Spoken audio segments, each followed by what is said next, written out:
Okay, here with Phil White, acting president of Four Eyes. Phil, how are you doing? Very good, thank you. How are you guys doing? Not too bad. It's weird times. Weird It times, certainly eh? is. I suppose we should always start with, given the challenging times that we're in, how are you bearing up? How are things, been affecting you personally, or indeed probably from a business perspective as well? Yeah, personally, I think I'm doing pretty well.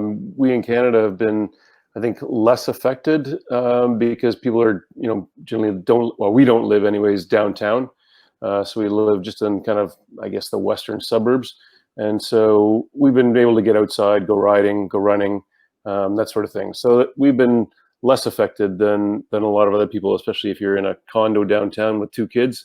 I don't Yeah, know how you do that. That's super tough. I have a lot of it, respect for people it, doing it is. that.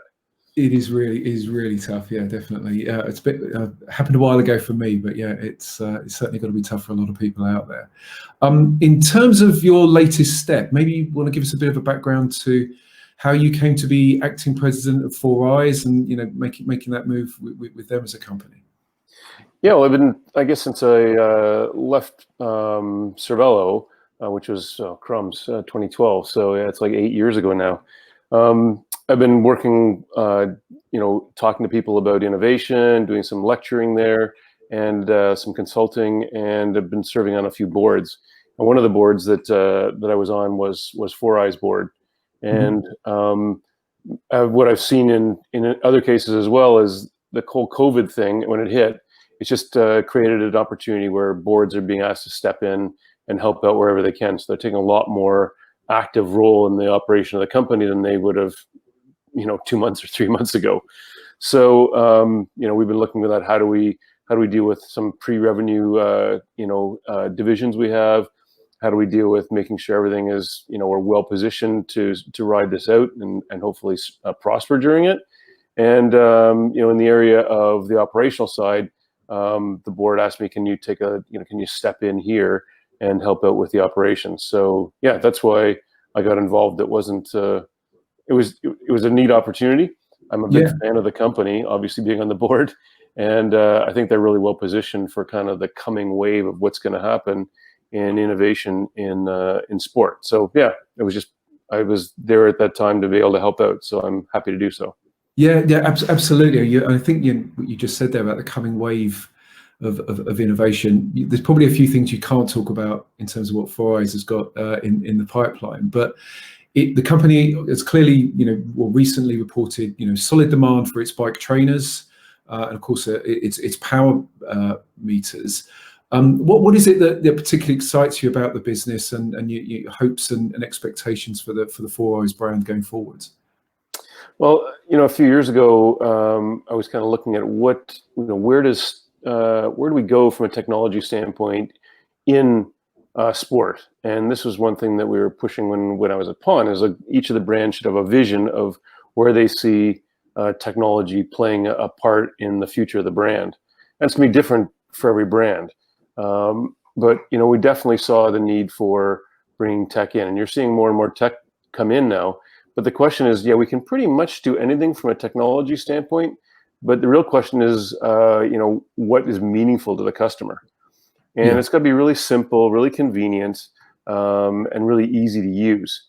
And if you do that, I think that it's not intrusive then, because riding a bike is it's a sense of freedom. It's the openness, it's getting out there. It's not playing with 1,000 different tech things and a computer on your bike. I mean, we're not trying to put a keyboard on the top tube.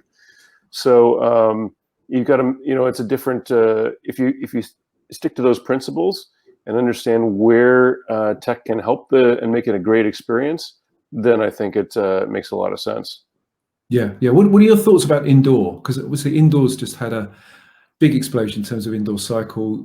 Yeah, It's we've the been Stax really brand, lucky isn't with. it, that Four Eyes bought the Stax brand. So obviously there's a product there, and the bike trainer space just seems fascinating at the moment. Any particular thoughts on where you see that going? Yeah, well, it certainly is just exploded because people are stuck inside or at home, and what do you do? So especially when it was still winter out, it was like, wow, I got to get onto a bike, and so yeah, we've seen demand explode for our flight. We bought the stack and then we turned it into flight. Yep. So the flight trainers have done really, really well. The kind of neat thing we're seeing as well is that after people have now got used to using power and the whole experience with their flight trainer, now they're going, okay, so I'm going outside. I want to have access to that power information as well. So we're seeing an uptick in demand for regular power meters on bikes of kind of every category. So that's one thing we've always espoused, is we wanted to see a democratization of power. So it's not, you don't have to buy a $5,000 power meter to get into power. You can buy a $399, in I guess in UK pounds, that's, roughly 2/3 of that. Mm. So you can buy a really inexpensive power meter that anyone can afford to put on their bike, and we're seeing that. So we're seeing an uptick in people using a power meter just on their dumb trainer. Mm. So it allows you to have a better workout, more quality workout, and then, hey, I need to take that outside, and I now need a power meter on my bike that I'm riding outside as well. Yeah, absolutely. I like your thinking around the democratization of power. I think that's a really interesting point, because as you say, we get used to it with a smart trainer indoors. We need to take it outdoors, and clearly, Four Eyes, I suppose also Stages have been pretty instrumental in driving the prices down. Do you think the prices will go further down, or you think we're at that level with power that, in terms of a regular power meter, it's not going to go much further south in terms of price points? I think it's kind of bottoming out a little bit. I think you're seeing now that it's kind of, there was earlier this year, there were a couple of price resets, and we've always had the least expensive power meter.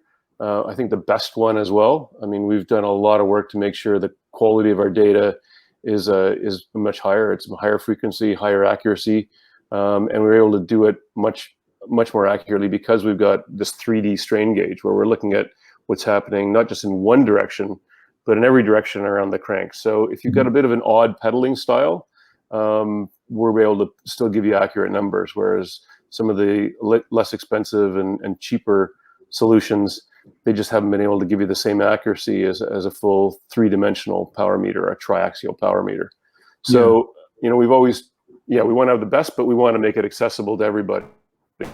So I think we're doing a pretty good job in that. Like, we're pretty much the least expensive option out there. And that's, I think, why people come to us, in addition to the fact that, hey, it's probably the best and most accurate power meter.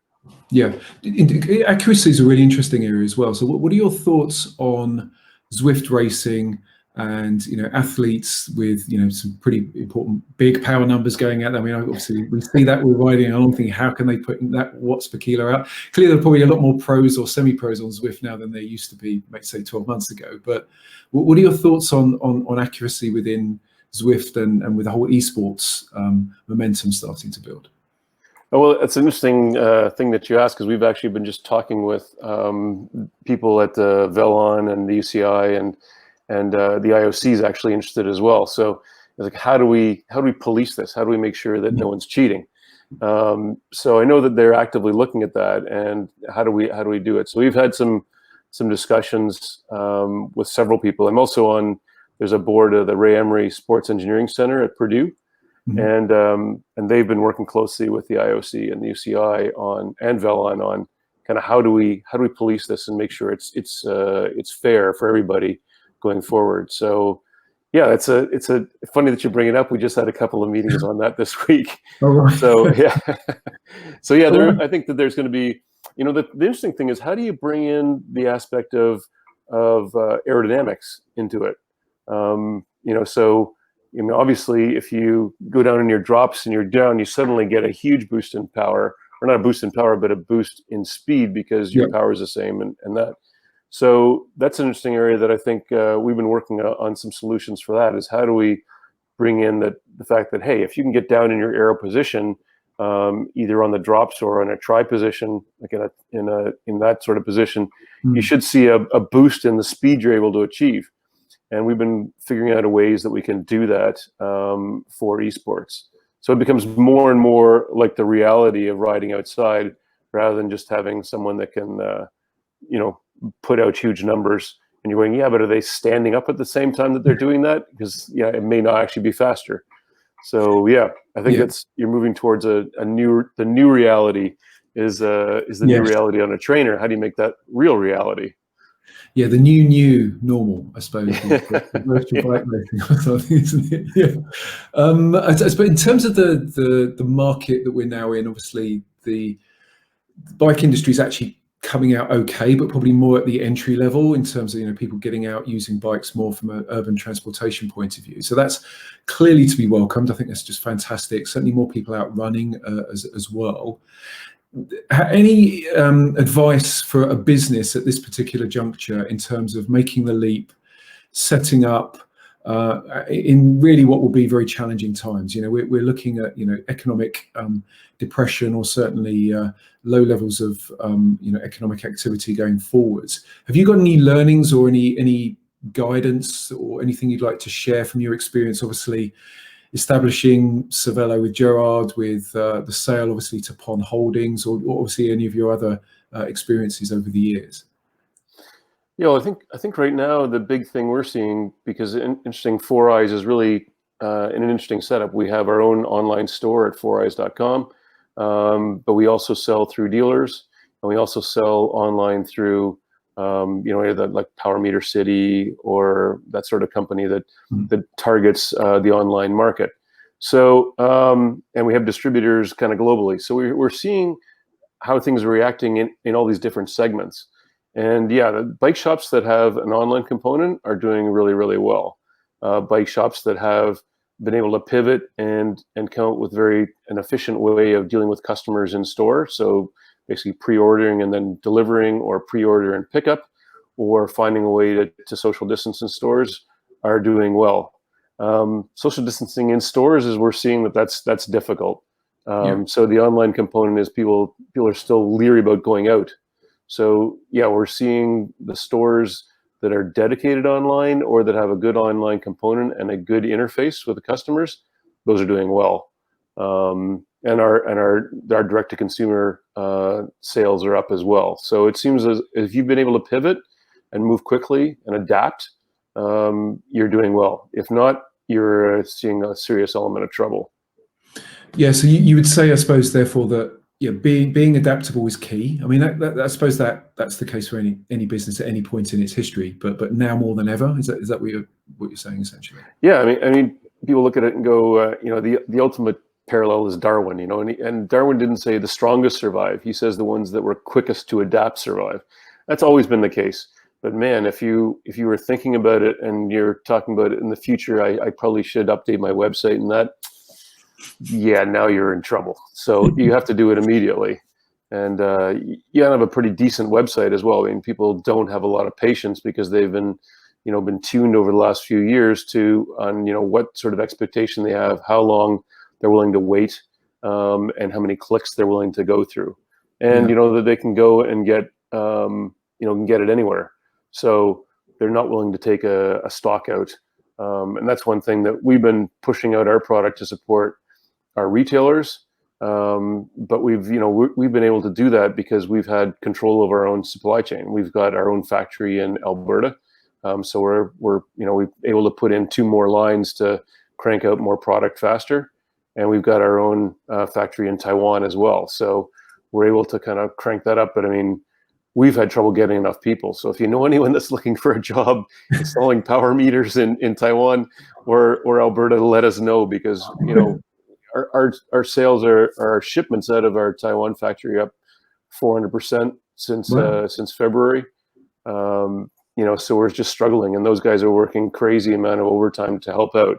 So workers are really doing a great job for us. They're really, both in Alberta and in Taiwan, are doing a fantastic job of adapting, but we're struggling to get enough people. If we had twice as many people, we could definitely use them. It's literally that sort of numbers. We could double and we'd still be looking for more people. Wow. Well, that's a real positive, though, isn't it? The fact that obviously it's a challenge to get the right people and to fill those vacancies, but the fact that you are recruiting when so many organizations are letting people go or furloughing people is such a real positive. Yeah, I mean, I think the whole bike industry has definitely come into that. But the thing is, over the last 2 or 3 years, the bike industry's done a pretty good job of getting very lean. And that's the opposite of what you wanted right now. You don't want to be lean. You want to have some sort of buffer in your supply chain system. And you know, even our supply chain, yeah, okay, we've staffed up quickly, but man, it would have been better if we'd had even more people on. I don't know how we would have done that, but yeah, I mean, we're seeing the negative effects of disruptions in the supply chain. Luckily with us, I think we've seen less of that effect than companies that were subcontracting to China, because those guys have all they've been inundated with huge requests, and you probably haven't been able to react as quickly as we have, having our own factory. So, but that's part of our goal of being able to react and be closer to our customer, and to react faster to what their demands was to have these factories. And I think over time we probably will end up doing that in the UK or Europe as well.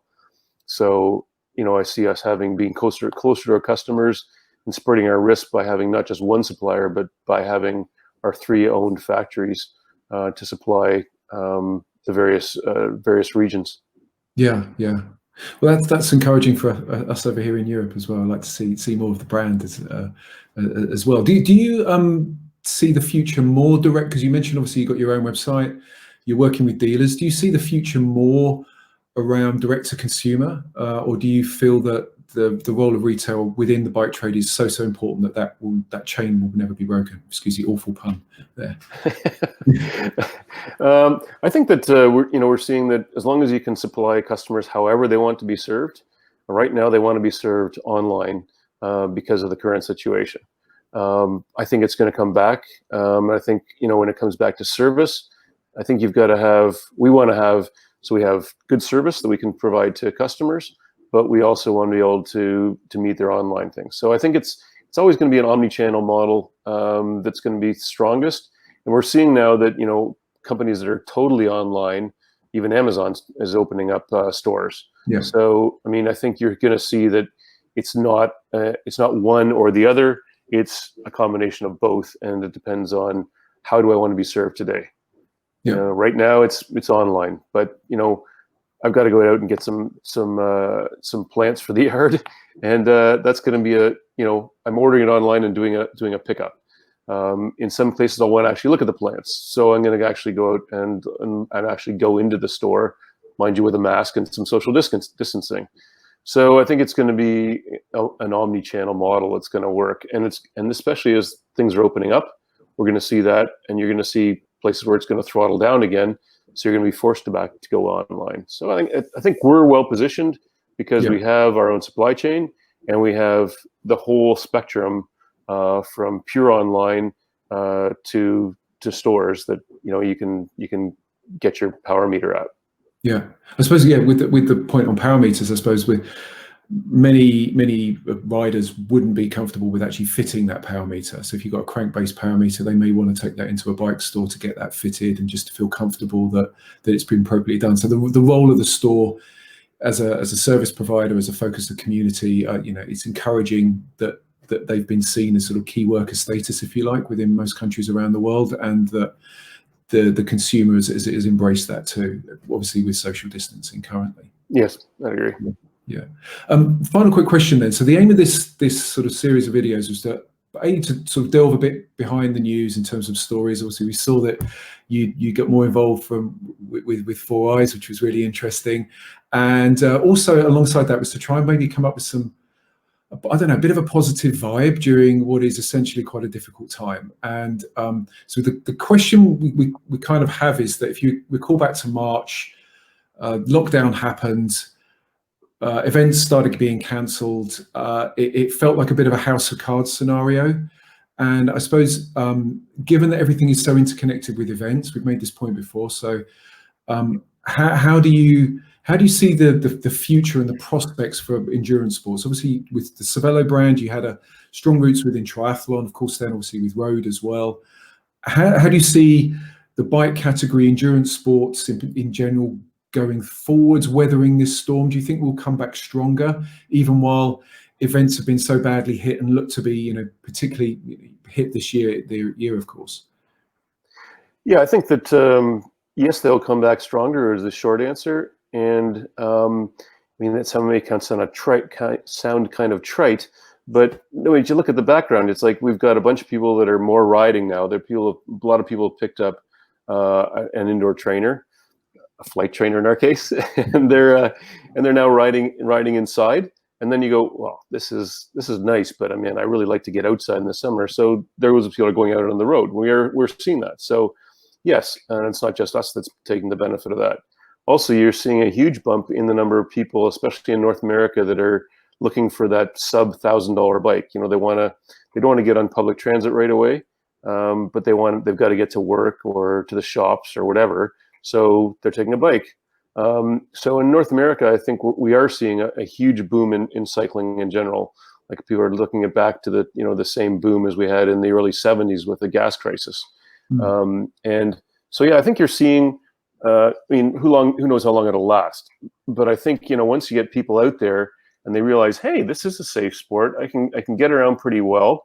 And I don't have to use public transit, and I'm really enjoying this in the summer way more than stuck in my car in the middle of a traffic jam as I whiz by on the right-hand side on my bike.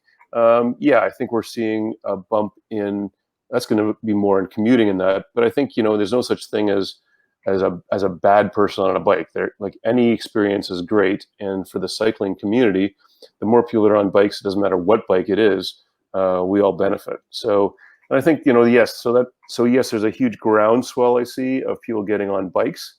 And then, so people are going to get on more, and they'll look for more out of the bike. But from a sport standpoint, the sport performance, it's like, yeah, we can actually go and ride. What do you want to do when you're stuck at home or stuck outside of work? You can go and actually get some exercise in your bike. There's less cars on the roads, which is fantastic. And we're seeing that governments are doubling down, and they're building more, more separated lanes. And I think we're going to see a doubling down to support those people that have bought those $1,000 bikes on more bike paths. So it'll be easier to ride. You'll have more opportunities. And yeah, riding a bike is just fun. I mean, you get on it, and it's addictive. So I think we're going to see more people get onto it again. Yeah, definitely. I think it's the right kind of addiction. It's great for mental well-being and as the environment and so many things. So yeah, you're absolutely right. It's hopefully an encouraging wave will follow this difficult pandemic. Yep. Yeah. I hope you're right. It's been fascinating. It's always been a pleasure speaking with you. It's been absolutely fascinating. Thanks ever so much for your time. I hope we can speak again soon, and wishing you and all the guys at Four Eyes all the best. Okay. Thanks very much. Look forward to it. Cheers. Pleasure. Thanks.